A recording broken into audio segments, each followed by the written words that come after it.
Is the Ukraine war extending dangerously into neighboring states? And will it explode in the Baltic states? Just have a look at what's happening. Latvia, a Baltic state which is also a member of NATO, has just ordered reinforcements on its Belarus and Russian border. Belarus, as we already know, is a key Russian ally, and it has become an alternative site for Russian nuclear weapons. And the famous or infamous Wagner troops have now been sent there after their rebellion against Moscow. Already in a heightened state of alert, Lithuania, Latvia, Estonia are also strengthening their border forces amid fears in the region that Putin might not stop at Ukraine.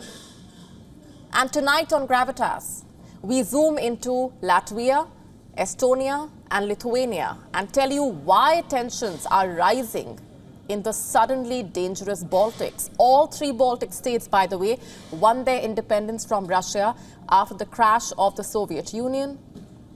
Could we now see the beginning of a new chapter in this conflict? Let's start off with Latvia, the country that borders Russia and Belarus. Latvia is scrambling its forces to the border as I speak. Their border guard officers have been recalled from their holidays to help with patrols. The move comes as a response to what is being described as hybrid threats facing the country. Just a quick backgrounder here. The reason why the Latvian government last week announced an enhanced security regime was because of a disproportionately large number of cases of illegal crossings in the area. Since the start of the year, the Latvian government has registered nearly 6,000 attempts to illegally cross the Belarusian border. Who is behind pushing people into Latvia is the immediate question. The Latvian authorities accused neighboring Belarus of being involved in organizing the flow of people across Latvia's borders.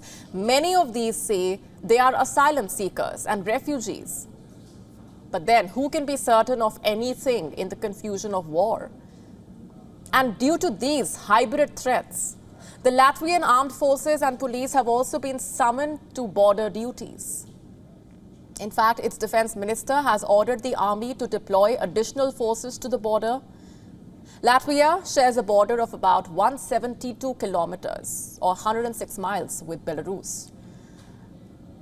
The president of Belarus, Alexander Lukashenko, is a very close ally of the Russian leader, Vladimir Putin, has been accused of playing a provocative game, in fact, with refugees from crisis-hit regions of the world, sending them across Latvia's border. Now, let's just look at Lithuania. The country will close 2 of its 6 border crossings with Belarus this week. This is being called a preventive measure aimed at controlling threats to national security, as well as possible provocation at the border. And the reason, by the way, is specific: the threat from Wagner mercenaries. Lithuanian media reports saying that the border closures could indicate complete closure of the border with Belarus in the future. Several media reports saying that Baltic countries as well as Poland are discussing the possibility of completely closing their borders with Belarus. According to the Lithuanian State Border Guard Services, around 4,500 Wagner mercenaries are currently stationed in Belarus. And the government of Lithuania is also buying the coveted German Leopard 2 tanks as part of a military build-up. Vilnius will buy as many as 54 Leopard 2s in order to bolster its ground forces with a new tank battalion that would be a part of a division-sized unit. Now, it's not clear just how quickly the new tanks could be delivered, but it is part of the cooperation between the NATO states in response to a direct military threat. Let's also look at another Baltic nation, Estonia. Border restrictions on the country's eastern borders with Russia has been increased. Estonia's defense needs are being met by a British fighting force deployed outside its borders, but exercising in Estonia often, and it is ready to come in at short notice if needed. Earlier this year, the NATO conducted a major military exercise here. It involved US troops, British Marines, French paratroopers, across the Baltics and Europe, the NATO is reinforcing its defenses. The message from the NATO is clear. At short notice, NATO can deploy fast. Since the war started in February 2022, the bloc has added thousands of troops to its eastern flank.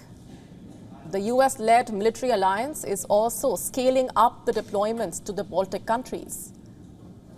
Germany, Canada, Britain have battle groups, by the way, of about 1,000 troops in Estonia, Latvia and Lithuania, respectively, to act as a tripwire in case of a Russian attack.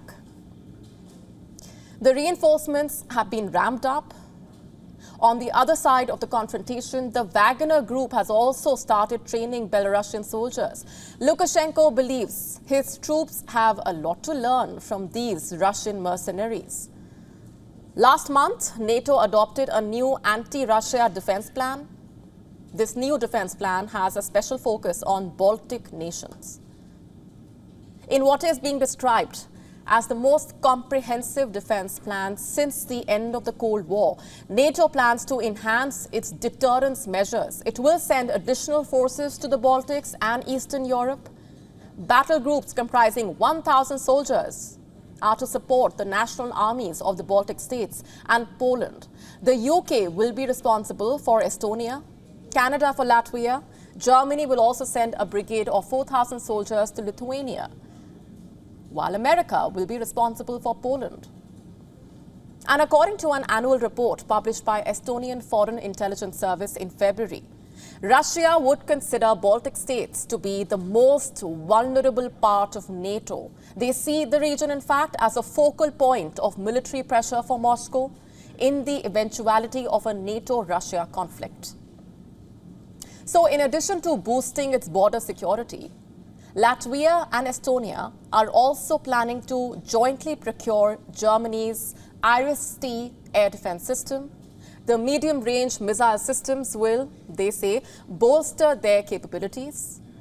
The Baltic states have also requested the forces deployed are beefed up to 3,000 to 5,000 troops in each state.